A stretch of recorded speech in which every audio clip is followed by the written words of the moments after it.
ನಮಸ್ಕಾರ. ನಾವು ಉಸಿರಾಡೋ ಗಾಳಿ ಇದೆಯಲ್ವಾ, ಅದರಲ್ಲಿ ಬರೀ ಆಮ್ಲಜನಕ ಅಷ್ಟೇ ಅಲ್ಲ, ಅದಕ್ಕಿಂತ ಮಿಗಿಲಾದ ಒಂದು ಶಕ್ತಿ ಇದೆ ಅಂತಾರೆ. ಇಂದು ನಾವು ಪ್ರಾಣ ಅಂತ ಕರೆಯಲ್ಪಡೋ ಆ ಒಂದು ನಿಗೂಢ ಜೀವಶಕ್ತಿ ಬಗ್ಗೆ ಮಾತಾಡೋಣ. ಇದು ನಮ್ಮೆಲ್ಲರೊಳಗೆ ಹರಿಯೋ ಒಂದು ಅದ್ಭುತ ಶಕ್ತಿ. ಇದನ್ನ ನಾವು ಮನ್ಸ್ ಮಾಡಿದ್ರೆ ಬೆಳೆಸ್ಕೊಳ್ಬೋದು. ಬನ್ನಿ, ಇದ್ರ ಬಗ್ಗೆ ಇನ್ನಷ್ಟು ಆಳವಾಗಿ ತಿಳ್ಕೊಳ್ಳೋಣ. ನೋಡಿ, ಈ ಪ್ರಾಚೀನ ಉಪನಿಷತ್ತಿನ ಮಾತು ಪ್ರಾಣದ ಬಗ್ಗೆ ಎಷ್ಟು ಗಹನವಾದ ಅರ್ಥ ಕೊಡುತ್ತೆ ಅಲ್ವಾ. ಇದು ಬರೀ ಒಂದು ಫಿಸಿಕಲ್ ಎನರ್ಜಿ ಅಲ್ಲ, ಬದಲಿಗೆ ನಮ್ಮ ಬುದ್ಧಿಶಕ್ತಿ, ನಮ್ಮ ಅಸ್ತಿತ್ವಕ್ಕೆ ಮೂಲ ಅಂತ ಹೇಳುತ್ತೆ. ಹಾಗಾದ್ರೆ ಈ ಅಮರ ಜೀವಶಕ್ತಿಯನ್ನ ನಾವು ಬಳಸ್ಕೊಳ್ಳೋದು ಹೇಗೆ? ಬನ್ನಿ, ಈ ವಿಶ್ಲೇಷಣೆಯಲ್ಲಿ ಅದನ್ನೇ ನೋಡೋಣ. ತುಂಬಾ ಸರಳವಾಗಿ ಹೇಳ್ಬೇಕಂದ್ರೆ, ಪ್ರಾಣ ಅಂದ್ರೆ ನಮ್ಮನ್ನ ಜೀವಂತವಾಗಿರಿಸೋ ಆ ಒಂದು ಮೂಲಭೂತ ಶಕ್ತಿ. ಇದನ್ನ ಕಂಟ್ರೋಲ್ ಮಾಡೋ, ಜಾಸ್ತಿ ಮಾಡೋ ಸೀಕ್ರೆಟ್ ಎಲ್ಲಿದೆ ಗೊತ್ತಾ? ನಮ್ಮ ಉಸಿರಾಟದಲ್ಲಿ.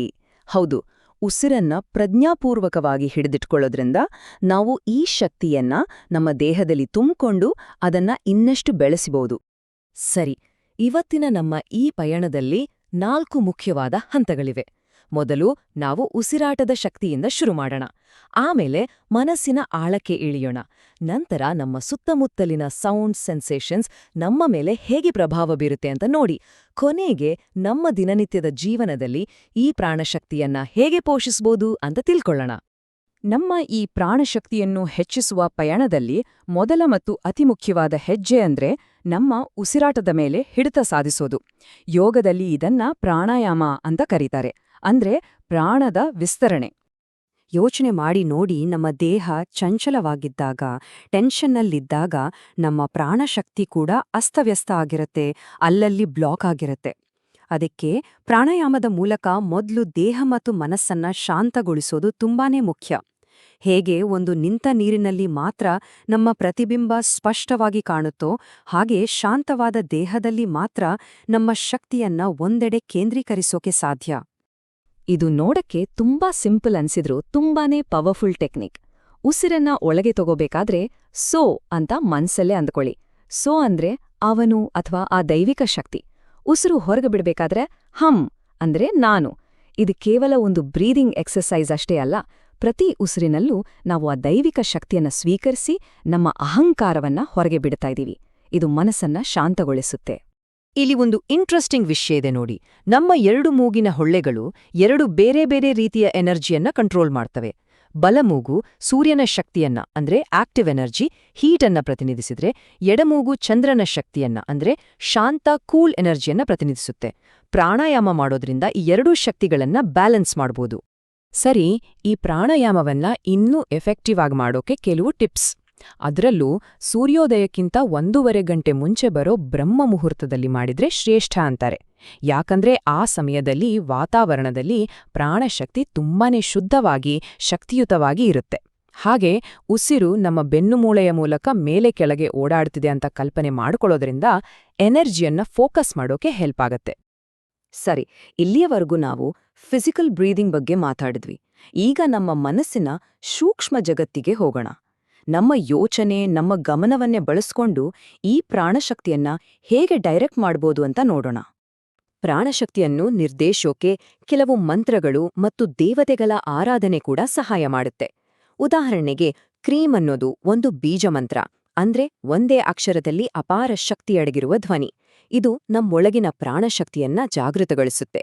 ಅದೇ ರೀತಿ ಹನುಮಾನ್ ವಾಯುಪುತ್ರ ಆಗಿರೋದ್ರಿಂದ ಅವರನ್ನ ಆರಾಧಿಸೋದ್ರಿಂದ ಪ್ರಾಣದ ಮೇಲೆ ಹಿಡಿತ ಸಾಧಿಸೋಕೆ ಸಹಾಯ ಆಗುತ್ತೆ.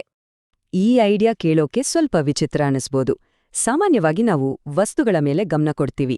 ಆದ್ರೆ ಪ್ರಾಣವನ್ನ ಹೆಚ್ಚಿಸ್ಬೇಕು ಅಂದ್ರೆ ವಸ್ತುಗಳ ನಡುವೆ ಇರೋ ಖಾಲಿ ಜಾಗದ ಮೇಲೆ ಗಮನ ಕೊಡ್ಬೇಕು ಅಂತಾರೆ. ಯಾಕಂದ್ರೆ ಆ ಖಾಲಿ ಜಾಗವೇ ಎಲ್ಲಾ ಸಾಧ್ಯತೆಗಳ ಅನಂತ ಪ್ರಾಣದ ಮೂಲ. ಆಕಾಶ ಅನ್ನೋದು ಆ ಖಾಲಿ ಜಾಗದ ಒಂದು ದೊಡ್ಡ ಸಂಕೇತ ಅಷ್ಟೇ. ಈ ಸರಳ ವ್ಯಾಯಾಮವನ್ನು ಎಲ್ಲರೂ ಪ್ರಯತ್ನಿಸಬಹುದು.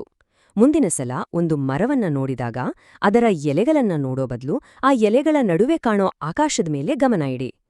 ಕ್ರಮೇಣ ಏನಾಗುತ್ತೆ ಅಂದ್ರೆ ನಮ್ಮ ಗ್ರಹಿಕೆಯೇ ಬದಲಾಗತ್ತೆ. ಆ ಖಾಲಿ ಜಾಗ ಕೇವಲ ಶೂನ್ಯವಲ್ಲ, ಅದು ಅನಂತ ಪ್ರಾಣದಿಂದ ತುಂಬಿರೋ ಒಂದು ಜೀವಂತ ಕ್ಷೇತ್ರ ಅನ್ನೋ ಅನುಭವ ಆಗೋಕ್ಕೆ ಶುರುವಾಗತ್ತೆ. ಸರಿ, ಎಲ್ಲಿಯವರೆಗೂ ನಮ್ಮ ಒಳಗಿನ ಪ್ರಪಂಚದ ಬಗ್ಗೆ ಮಾತಾಡ್ದ್ವಿ. ಈಗ ನಮ್ಮ ಗಮನವನ್ನ ಸ್ವಲ್ಪ ಹೊರಗೆ ತಿರುಗಿಸೋಣ.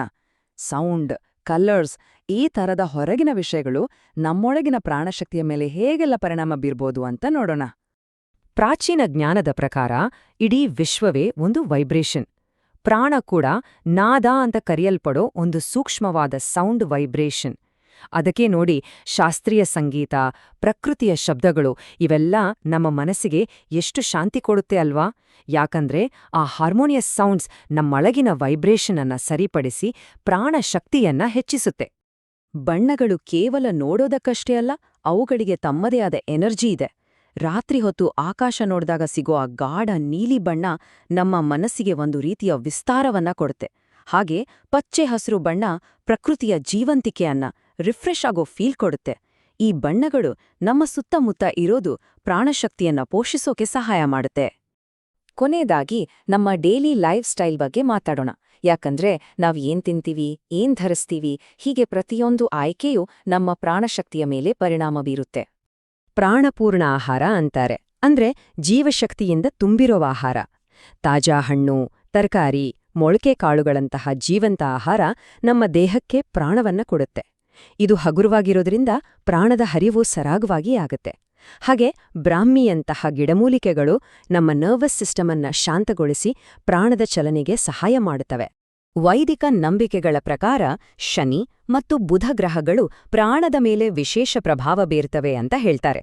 ಈ ಗ್ರಹಗಳಿಗೆ ಸಂಬಂಧಿಸಿದ ರತ್ನಗಳನ್ನ ಧರಿಸೋದ್ರಿಂದ ಆ ಗ್ರಹಗಳ ಎನರ್ಜಿಯನ್ನ ಬ್ಯಾಲೆನ್ಸ್ ಮಾಡಿ ನಮ್ಮೊಳಗಿನ ಪ್ರಾಣವನ್ನ ಹೆಚ್ಚಿಸಬಹುದು ಅನ್ನೋದು ಒಂದು ನಂಬಿಕೆ.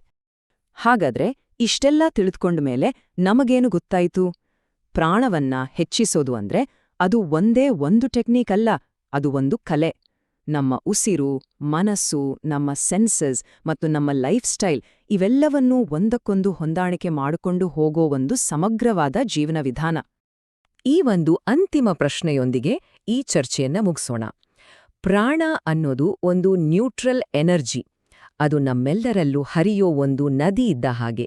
ಅದನ್ನ ಆರೋಗ್ಯ, ಕ್ರಿಯೇಟಿವಿಟಿ, ಆಧ್ಯಾತ್ಮಿಕ ಬೆಳವಣಿಗೆ ಕಡೆಗೆ ಹರಿಸ್ತೀವೋ ಅಥವಾ ಸುಮ್ನೆ ವ್ಯರ್ಥ ಮಾಡ್ತೀವೋ, ಆ ಆಯ್ಕೆ ಪ್ರತಿಯೊಬ್ಬರಿಗೂ ಸೇರಿದ್ದು. ಈ ಮಾಹಿತಿ ಎಲ್ಲರಿಗೂ ಸ್ಫೂರ್ತಿ ನೀಡುತ್ತೆ ಅಂತ ಭಾವಿಸ್ತೇನೆ.